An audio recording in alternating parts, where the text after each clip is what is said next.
Jeeva today பார்வையாளர்களுக்கு வணக்கம். இன்றைய நேர்காணலில் மூத்த பத்திரிகையாளர், அரசியல் பகுப்பாய்வாளர் SPL லட்சுமணன் அவர்கள். சார் வணக்கம். வணக்கம். அதிமுக தமிழ்நாட்டின் ஒரு பாரம்பரியமான ஒரு கட்சி, பலமுறை ஆட்சியில் இருந்த கட்சி, தமிழ்நாட்டின் பெரிய கட்சி. இந்த நிலையில் ஏற்கனவே பாஜக ரொம்ப அவங்களை இயக்குதுங்கிற விமர்சனம்லாம் வந்து கொண்டு இருக்கிற இந்த நிலையில் நிறைய கருத்து கணிப்புகள் வருது. நீங்கள் கருத்து கணிப்பை நம்ப மாட்டீங்க, அதை நீங்கள் சொல்லியிருக்கீங்க, பலமுறை சொல்லியிருக்கீங்க. நான் அதை நம்புறீங்களா? நான் கேட்க மாட்டேன், அதுக்கு நீங்கள் பதில் நீங்கள் பலமுறை சொல்லிட்டீங்க. அந்த கருத்து கணிப்புகள் எல்லாம் சொல்லி வச்ச மாதிரி 1% அதிமுகவோட விஜய் கூட, 1.5% திமுக ஃபர்ஸ்ட் இடம், செகண்ட் விஜய், அதோட 1% குறைவா இது இருக்கு, இப்படிங்கிற மாதிரியே சொல்லி வச்சு ஆங்கில ஊடகங்களையும் நல்ல வாய்ப்பா பயன்படுத்தி இன்னொரு விஷயத்தை நான் பதிவு பண்றேன். இந்த ஒரு 6-7 கருத்து கணிப்புல வந்துருச்சுல, நான் எதுன்னு சொல்ல வேண்டாம், சம்பந்தப்பட்டவருடைய மனசாட்சி குத்தட்டும். ஒரு நிறுவனம் கருத்து கணிப்பை எடுக்க போகுது, ஏற்பாடுகள் நடக்குது, நாங்கள் தான் நடத்துகிறோம், எங்களுடைய கிரெடிபிலிட்டி இப்படி இருக்குது, அப்படி இப்படி இருக்குன்னு சொல்லிட்டு நடத்துகிறேன்னா நீங்கள் எல்லாத்தையும் ஏற கட்டிக்கிட்டு ஒரு ஊராக போய் உங்களுக்கு இருக்கிற ஸ்ட்ரென்த்து படி தமிழ்நாடு முழுக்க பரவலாக பலதரப்பட்ட மக்கள்கிட்ட போய் கருத்து கணிப்பை சத்தமில்லாமல் எடுக்கணும், விளம்பரப்படுத்திட்டு எடுக்கக்கூடாது. அப்போ மக்களுடைய உணர்வுகள் உண்மையாக வெளிப்படாது. ஓரளவுக்கு நான் சொல்கிறேன். ஏன் தெரியும், இந்த சேஷ்டை பிடிச்சவங்க அதிகமானனால தான் கருத்து கணிப்புகள் மீதான நம்பகத்தன்மை குறையுது, மக்களும் உங்களிடம் உண்மை பேச மறுக்கிறார்கள். ஸோ நீங்கள் சத்தமில்லாம் போய் எடுத்துகிட்டு வந்துட்டு அதை அறிவியல் பூர்வமாக உட்காந்து ஒரு வாரம் 10 நாள் ஆய்ந்து முடிவுகளை வெளியிட்டு போகிறது தான் நேர்மையான யோக்கியமான கருத்து கணிப்பாக இருக்க முடியும். ஆனால் இந்த 6-7 கருத்து கணிப்புகளில் ஒரு நிறுவனம் முதல்ல திமுக போய் பார்க்குறாங்க. அவங்க சம்மந்தப்பட்ட ஒரு இடத்த போய் அணுகி, நாங்கள் இந்த மாதிரி கருத்து கணிப்பு நடத்த போகிறோம், எங்களுக்கு பொருளாதார உதவி வேணும், பொதுமக்கள் முதல்ல இதை கவனிக்கணும், நல்ல கவனிங்க, எப்படி அயோக்கியர்கள் நிறைஞ்சிருக்கிறாங்க இந்த கருத்து கணிப்பு விஷயத்துல, எங்களுக்கு பண உதவி செய்யுங்கிறாங்க. நீங்கள் கருத்து கணிப்பு எடுக்கிறதுக்கு ஒரு குறிப்பிட்ட அரசியல் கட்சி பண உதவி செய்யணும் என்ன அவசியம் இருக்கு? இவங்க தர மறுக்கிறாங்க, அல்லது டேர்ம்ஸ் ஒத்து வரல, இன்னொரு கட்சியை போய் பார்த்து காசை வாங்குறாங்க, அந்த கருத்து கணிப்பு நடத்துறாங்க, முடிவு வெளியிட்டாங்க. புரிய வேண்டியவங்களுக்கு புரியும். நான் திரும்ப சொல்றேன், மனசாட்சின்னு ஒன்று இருந்தால் அவங்கள குத்தணும். இது பொதுமக்களும் அதை புரிஞ்சுக்கிடணும். இந்த அயோக்கியத்தனம் நிறைஞ்சிருக்கிறனால தான் நான் கருத்து கணிப்புல நம்புறதில்லை. ஆனால் பொதுவான பார்வைட்டு ஒன்று இருக்கு. நம்ம 10 இடங்களுக்கு போவோம், முடிவெட்ட போவோம், காய்கறி வாங்க போவோம், நம்மளை 10 பேர் வந்து பார்ப்பான், மாமா மச்சினன் சொந்தக்காரங்க வருவாங்க, நம்ம உறவினர் வீட்டுக்கு போவோம், அங்கே பார்க்குற காட்சிகள், அங்கே வேலை செய்கிறவங்க, நம்ம அந்த போகும்போது ஆட்டோவில் பயணிக்கிறோம், காரில் ட்ரெயினில் போகிற போது பேசுகிற பேச்சுக்கள், இதைத்தான் பெர்செப்ஷன் சொல்கிறோம். மக்களுடைய ஒரு பொது பார்வை. அணிகள் எது பலமாக இருக்குது, விஜய் வராரு என்ன தாக்கத்தை ஏற்படுத்துவார் அப்படின்லாம். இப்போ நான் ரெகுலராக சொல்லிட்டு இருக்கேன், ஒரு 10-15% இரட்டை இலக்கத்தில் வாக்குகளை வாங்கி முதல் தேர்தலையே அரசியல் கட்சிக்கான அங்கீகாரத்தை தன் கட்சிக்கு பெறுவாருன்னு. 10-15 என்ற என்னதை எக்யூப்மெண்ட் இருக்கா கண்டுபிடிக்கிறதுக்கு? ஒரு பத்திரிகையாளர் பார்வையில் எனக்கு இருக்கிற ஒரு சிற்றறிவை வச்சு நான் ஒரு கணிப்பு வச்சு நான் சொல்கிறேன், இது நடக்கும், எழுதி வச்சுக்கோங்க, கொடுங்க, கையெழுத்து போட்டு தரேன், நான் சொல்ல போகிறேன். நான் ஒரு பார்வையை நம்ம பதிவு பண்ணுறோம், இது நடக்கலாம், நடக்காமையும் போகலாம், இப்படி சொல்லிட்டு கடந்து போகிறது தான் நான் விரும்புகிறேனே தவிர. இன்னொன்று விஷயத்தையும் நான் சொல்கிறேன், இந்த கருத்து கணிப்பு நடத்துகிற நிறுவனங்கள் இருக்குல்ல, யாராவது இந்தாங்க நாங்கள் மக்களிடம் கொடுத்த கேள்வித்தாள், உங்களுக்கு துணிச்சல் இருந்தால் அந்த கேள்வித்தாளை வெளியே விடுங்க. யார் அடுத்த முதல்வராக விரும்புகிறீர்கள்? கண்டிப்பா ஒரு கேள்வி அதில் இருக்கும்ல, எவன் எடுத்தாலும் எவர் எடுத்தாலும் அதில் இருக்கும்ல. அந்த கேள்வியை முதல்ல மக்கள்கிட்ட காட்டுங்க. நீங்க பிரஸ் மீட் வைக்கிறீங்கல்ல, அதுல அந்த இதை காட்டுங்களேன். அதுல நீ யார் யார் பேரை போட்டிருக்கீங்க, எந்த ஆர்டர்ல போட்டிருக்கீங்க, அந்த ஆர்டரை நிர்ணயம் செய்தது யார், அதுல இத்தனை பேர் தான் இருக்கணும்னு உங்களுக்கு சொன்னது யாரு? இது ஜனநாயக நாடு சார். சீமானை போட்டீங்களா? அதிமுக இன்னைக்கு மோடியும் அமித்ஷாவும் எடப்பாடியும் முதலமைச்சர் வேட்பாளர்னு சொல்ல மாட்டாங்களே, இதை மனசுல வச்சு எடப்பாடியும் ஒரு சாய்ஸா போட்டு அதிமுகவிலிருந்து ஒருவர் அப்படிங்கிற சாய்ஸை போட்டிருக்கணும். நிஜமான கருத்து. ஆமா சார், அண்ணாமலை கூட வாய்ப்பு போடணும்ல. அப்ப பிஜேபி ஏதோ ஒரு சில்மிசம் பண்ண விரும்புகிறது, தொங்கு சட்டமன்றம் அமைய வாய்ப்பு இருப்பதால் ஆளுநரை வைத்து அவர்கள் விரும்புகிற முதலமைச்சரை உட்கார வைக்க போறால் அவர்கள் பிஜேபியாகவே இருந்தாலும் ஆச்சரியம் இல்லை. இப்படி ஒரு குரூப் சொல்லிட்டு இருக்காங்க. பிஜேபியினுடைய அரசியல் சாகசங்களை, சில்மிஷங்களை நினைச்சு பார்த்தா அது சாத்தியம்னு தான் தோணுது கொஞ்சம் ஒண்ணு. அப்ப பிஜேபியினுடைய சில்மிஷத்தால் வரவிருக்கிற ஒருவர் ஒரு ஆப்ஷன் போடணும்ல, போட மாட்டாங்க. அப்ப நீங்களே ஒரு ப்ரீ டிட்டர்மின்டா நீங்களாவே ஒரு கணக்கை போட்டு நீங்களாவே ஒரு தீர்மானத்துக்கு வந்து அந்த சாய்ஸை எழுதுறதுலயே அந்த அயோக்கியத்தனம் ஆரம்பிச்சிடுது. இது எல்லா கேட்டகரிலையும் பொருந்தும். அதனாலதான் யாருமே இந்த கொஸ்டினரியை வெளியே காட்டவே மாட்டாங்க. அதனாலதான் நான் நம்புறதில்லை, முழுமையா நம்புறதில்லை. இல்லை நம்புறது இது நம்பகத்தன்மையை எல்லாருமே கேள்விக்குட்படுத்துறாங்க. என்னுடைய கேள்வி, விஜய் கட்சி ஆரம்பிச்சதுலேருந்து அதிமுக இருக்காது அப்படிங்கிற ஒரு பார்வையை தொடர்ந்து சொல்லிட்டு வந்துட்டு அதிமுக இடத்தை விஜய் பிடிச்சிருவாரு. அதுக்கான முதல் ஆதாரம் வரப்போகிற தேர்தல் முடிவுகள் தான். அது சரிதான் சொல்றாரு. அந்த யாரு வேணாலும் சொல்லலாம் சார். நானே சொல்லுவேன்ல, நீங்க இன்னொரு தோல்வியை சந்தித்தால் அதிமுக தொண்டை இனிமேல் துவண்டு போயிடுவான், அதை மீட் எடுக்கிறது கஷ்டம்னு நான் ஒரு லாங்குவேஜ்ல சொல்றேன். விஜய் தன்னம்பிக்கையோட ஒரு லாங்குவேஜ்ல சொல்றாரு. அதிமுக விமர்சிக்கிறவங்க வேற லாங்குவேஜ்ல இதோட காணாம போயிடும்பாங்க. சிதம்பரமும் யாரோ சொன்னாங்க சமீபத்தில், அடுத்த 5 ஆண்டுகளில் அதிமுக இருக்காதுன்னு ப. சிதம்பரம் கூட சொன்னார். அவர் லாங்குவேஜ்ல சொல்றார்.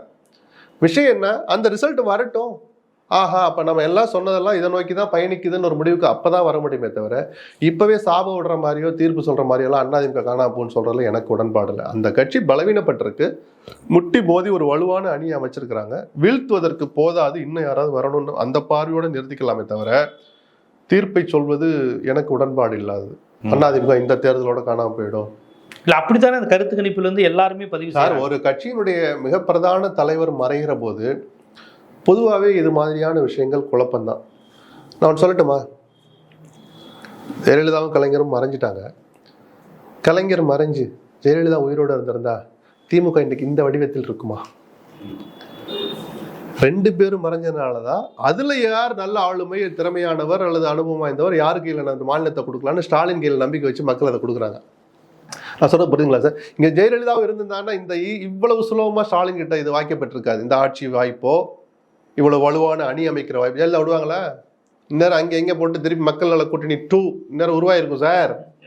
நான் சொல்ல புரியுதா சார்? அப்போ வலுவான ஒரு தலைவருடைய அந்த வெற்றிடம் ஏற்பட்ட பிறகு மீதம் இருக்கிறவர்களின் நல்லவர் அல்லது வல்லவருக்கு அந்த வாய்ப்பு அமையுது. அது காலம் தான் இதை தீர்மானிக்கும். அதுல எனக்கு அசைக்க முடியாத நம்பிக்கை உண்டு. காலம்தான் அது. இன்னும் என்ன காட்சிகளை வேணாலும் யாரு ஆமா எப்படி இந்த கட்சி இருக்கும் இந்த கட்சி இருக்காது இதெல்லாம் மேடை பேச்சுக்கு வேணா சரி வரும். அவருடைய யதார்த்தங்களை காலம் தான் உணர்த்தும் நமக்கு. அப்புறம் இந்த பெண்கள் பாதுகாப்பு இல்லை தமிழ்நாட்டில்னு சொல்லி அதிமுக பாஜக கூட்டணி எல்லாரும் சேர்ந்து ஒரு மீட்டிங் நடத்தினாங்க.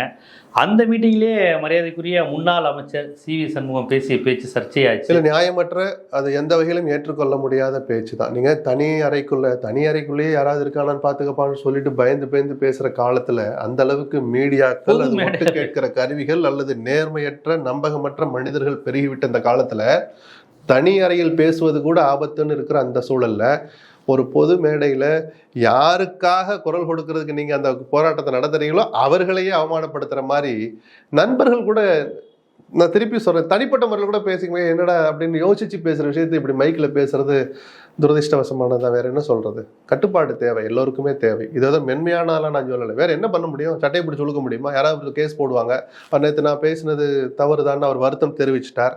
அதுக்கு மேலே அதை 2வது தடவை பேசி இன்னொரு முறை அந்த பெண்ணை, அந்த நடிகையை நான் அவமானப்படுத்துறதுல எனக்கு உடன்பாடு இல்லை. அதே தான் திண்டுக்கல் சீனிவாசன் பேசினார்னு ஆளாளுக்கு ஒரு வீடியோவா வருது. அதை பேசுறது கூட நமக்கு அசிங்கமா இருக்கு. நினைச்சு பார்க்கவே சிரிப்பு வருது எனக்கு. அது வேதனை கலந்து அந்த வார்த்தையை கூட சொல்லாம தான் கேட்டேன். அடுத்தது அவர் திண்டுக்கல் சீனிவாசன் பேசின பேச்செல்லாம் விவாதிக்க கூட முடியாது. நக்களை சிரிச்சிட்டு போக வேண்டியிருக்கு, துக்கமாவோ வேதனையாவோ கடந்து போக வேண்டியிருக்கு. அவரவர் தெரிஞ்சுக்கிட்டா அவங்களுக்கு நல்லது, அந்த கட்சிக்கும் நல்லது. தேவையில்லாத தலைவலி தானே சார் இதெல்லாம். ஒரு செகண்ட் அந்த வார்த்தை இதே தானே பொன்முடி பதவியவே இழந்தார். ஆனா அந்த கொள்கையை வலியுறுத்தி பிரச்சார இயக்கம் நடத்தினார். பொன்முடி என்ன சொன்னாரோ இதுதான் உண்மை, இதுதான், இதை நீங்க எல்லாம் புரிஞ்சுக்கணும்னு சொல்லிட்டு பிரச்சார இயக்கம் நடத்தினாரு. அந்த ஃப்ளோல ஒரு வார்த்தை வருது, நாக்க வாய அடக்க தவறுனுடைய விளைவு பதவியவே இழந்தார் அவர். அது ஒரு பாடமா மற்றவங்க கத்துக்கிடணும்னு அப்பையும் சொன்னேன். அது யாரும் கத்துக்கிட்ட மாதிரி தெரியல. உங்களுக்கு எனக்கு எல்லாருக்குமே இது பொருந்தும். ஒரு ஃப்ளோவில் சொல்லிட்டா எப்பயாவது ஒரு சொன்னா பரவாயில்ல சார். சர்ச்சைக்குரிய வகையில் அடுத்தடுத்து பேசினா அது நல்லது இல்லை. இப்போ செல்லூர் ராஜு கூட காமெடியாக பேசுறதுனால அவரோட எல்லை மீறியோ வரவு மீறியோ போயிட்டா கூட அவருடைய பேச்சுக்களை நம்ம கடந்து போகிறோம். அது நகைச்சுவையாக போகிறதுனால கடந்து போயிடுது. அதுவே அவருக்கு நல்லது இல்லை தான். சில நேரங்களில் எங்கேயாவது இடத்துல ஸ்லிப் ஆகி வேறு ஆங்கிளில் போயிடுச்சுன்னா தப்பாக போயிடும்ல. CV சண்முகத்தினுடைய இந்த நேற்றைய நிகழ்வு இருக்குல்ல, அவரை மையப்படுத்திய நிகழ்வு, எல்லா அரசியல்வாதிகளும் அதை ஒரு பாடமாக எடுத்துக்கணும், ஒரு எச்சரிக்கையாக எடுத்துக்கணும். இல்லை, எனக்கு என்னன்னா அதிமுகவில் வைகைச்செல்வன் போன்றவர்களும் இருக்கிறாங்க சார். இருங்க, எல்லா கட்சியிலையும் எல்லா கேட்டகரியும் இருக்கிறாங்க. ஒரு தனித்த கட்சி சொன்ன நேத்து இந்த நிகழ்வு நடந்தனால ஆதிமுத்து அண்ணா இருக்காரு. திமுகல அதான் சொல்றேன். திமுகல ஆபாசமா பேசுறவன் இல்லையா? இல்ல சார், அதனால ஆபாசமா பேசுறது நான் சொல்லி வேற. முடிச்சிடுறேன். அந்த ஆபாசமாக பேசுற ஒரு தனிநபரை வச்சுக்கிட்டு ஒட்டுமொத்த கட்சியும் இல்ல, சொல்றது இயக்கத்தை நான் இது தப்பு. பண்ணல. இல்ல அதான் சொல்றேன், அதிமுகவில் நல்லவங்களும் இருக்கிறாங்க. இப்ப சிவி சண்முகம் நல்லவர் இல்லைங்கிறீங்களா? அது ஒரு நல்ல மனுஷன் தாங்க. நேத்து அவருக்கு சந்திராஷ்டமம் எடுத்துட்டு போகல, வாயில இது வந்து சந்திரன் மறைந்து புத்தியை மறைத்ததுன்னு போக வேண்டியதான். வேற எப்படி எடுத்துப்பீங்க இதை? இல்ல சண்முகத்துடைய கேரக்டர்னா ஹேபிச்சுவல் அஃபண்டர் சொல்லுவீங்களா? மந்திரியா இருந்தவர், சட்ட மந்திரியா இருந்தவர், கல்வி அமைச்சரா இருந்தவர், களத்துல சுழன்று வேலை செய்யற ஒரு தலை கருத்தரவர். இத்தனை குவாலிட்டியும் சண்முகத்திட்டு இருக்கிறத ஒரு செகண்ட்ல மறந்துட முடியாதுல்ல. நம்ம எல்லா கட்சியிலும் எல்லாரும் இருக்கிறாங்க. அதனாலதான் ஒட்டு மொத்தத்தில் சொன்ன எல்லாரும் அதை ஒரு பாடமா எடுத்துக்கணும், அவ்வளவுதான். இல்ல நான் வந்து அந்த விதத்துல இந்த கட்சி அந்த கட்சிங்கிற கான்செப்ட் இல்லை. இப்போ திண்டுக்கல் சீனிவாசன், செல்லூர் ராஜு இவங்களை பற்றிலாம் இந்த மாதிரி இவங்க பேசுகிறாங்க, அடிக்கடி இப்படி உளறிடுறாங்கிற மாதிரி விமர்சனம் வருதில்ல. ஆனால் அவர்கள் தொகுதியில் இதெல்லாம் எந்தவித தாக்கத்தையும் ஏற்படுத்த மாட்டேங்கிறது தான் தேர்தல் முடிவாக இருக்குது. இப்போ திண்டுக்கல் சீனிவாசன்லாம் சென்னையில் உட்காந்து விமர்சிக்கிறாங்க. இல்லைங்க, இப்போ அந்தந்த தொகுதியில் அது இந்த மாதிரி விஷயங்கள்லாம் ஒரு தாக்கத்தையும் சைதாப்பேட்டை அடைமொழியை கொண்ட ஒருத்தர் ஒரு பேச்சை பேசுறாரு. என்ன சார் சைதாப்பேட்டில் திருப்பி திமுக ஜெயிக்குதுன்னா நம்ம சொல்றது ஒரு நாள் கூத்தது. அவரே ஜெயிக்கிறாரு. இல்ல சைதாப்பேட்டைங்கிற தொகுதி கட்சி இல்ல நான் அவரே அந்த வெற்றி கேண்டிடேட்டா தான் இருக்காரு. அதை விவாதிக்க முடியாத அளவுக்கு நான் தவிர்க்க விரும்புறேன்.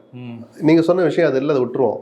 நான் என்ன சொல்றேன்னா, ஒரு தனிநபர் செஞ்சதுக்காக அந்த கட்சி தோற்கணும்னு எதிர்பார்க்கறது அந்த கேண்டிடேட்டே திருப்பி இல்ல. அது தவற திருத்திக்கிட்டா, மன்னிப்பு கேட்டா அதை கடந்து வந்து ஓட் பாலிடிக்ஸ்ல ஒரு மேட்டராவே இருக்க மாட்டேங்குதோ. இன்டெலெக்சுவல்ஸும் ஜேர்னலிஸ்டும் ஓட்டு போடுறது, வெற்றி தோல்வி இதெல்லாம் ஒரு பிரச்சனையை மையப்படுத்தி நடப்பது அல்ல. சரி, இப்ப திண்டுக்கல் சீனிவாசன் பேசுனதை வச்சுமே ஓட்டு போட்டா கிட்டத்தட்ட எனக்கு தெரிஞ்சு ஒரு 15 வருஷமா திண்டுக்கல்ல நகர் முழுக்க தோண்டி கிடக்கு.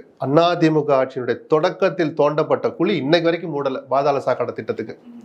அதை பத்தி மக்கள் கவலைப்பட மாட்டாங்களா? திண்டுக்கல் சீனிவாசன் சேலையை பத்தி சொன்னாரே அப்படின்னு யோசிப்பாங்களா? டெய்லி அந்த 2 வீலர்ல ஏறி இறங்கி முதுகு வலி, இடுப்பு வலி வந்து துடிக்கிறது ஞாபகம் வரணுமா? சொல்லுங்க சார். பேச்செல்லாம் ஒரு நாள் கூத்து சார். அது அவங்களுடைய தனி மனித கிரெடிபிலிட்டியில, அவங்களுடைய நம்பகத்தன்மையில, செல்வாக்குல ஒரு டிண்டை ஏற்படுத்தும். அதை கடந்து போவாங்க.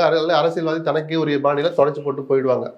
அதுவும் ஒரு ஃபேக்டர் தானே தவிர அதுதான் பிரதான பேசு பொருளா இருந்து தேர்தல் வெற்றி தோல்வியை தீர்மானிக்கணுங்கிறத எனக்கு இல்லை. அதை தான் நான் சொல்றேன். இது வந்து அந்த தொகுதி மக்களிடம் எந்த தாக்கத்தை ஏற்படுத்துவது இல்லைன்னு தான் வரலாறுங்கிறத சொல்றேன். அதுதான் யதார்த்தம் தானே. அது அதை தாண்டி அவரிடம் தாக்கத்தை ஏற்படுத்துறதுக்கு பல விஷயங்கள் இருக்கு. அவன் கடைசியா கொடுக்க போற பணம் வரைக்கும் இதெல்லாம் அப்ப ஒண்ணுமே இருக்காதுங்கிறீங்க? ஒண்ணுமே இல்லை. 10ஓட இது ஒரு விஷயம், 11வது விஷயம் தான். மீத 10 விஷயங்கள் இருக்குங்கிறது நான் உங்களுக்கு சுட்டி காட்ட விரும்புறேன். கண்டிப்பா அதிமுக விஜய் இந்த தேர்தல் பகுப்பாய்வு, கணிப்புகள், புதிய நடிகரனுடைய வரைவு, மாவட்ட வாரியாக, தொகுதி வாரியாக, ஹைப்பர் லோக்கலாக அதை எப்படி பார்ப்பாங்க, என்ன மாதிரியான இமேஜ் ஏற்படுத்தும், இதை எப்படி புரிஞ்சுக்கணும், ஒரு அரசியல் கட்சியை விமர்சிக்கிற இன்னொரு அரசியல் கட்சி அது யோகியமா, இதையெல்லாம் எப்படி பார்க்கணுங்கிறத உங்களுடைய நீண்ட நெடிய பத்திரிகையாளர் அனுபவத்திலிருந்தும் ஒரு பொலிட்டிக்கல் அனலைசராகவும் ரொம்ப விரிவாக நம்ம மக்களுக்கு எடுத்து வச்சுங்க. நன்றி.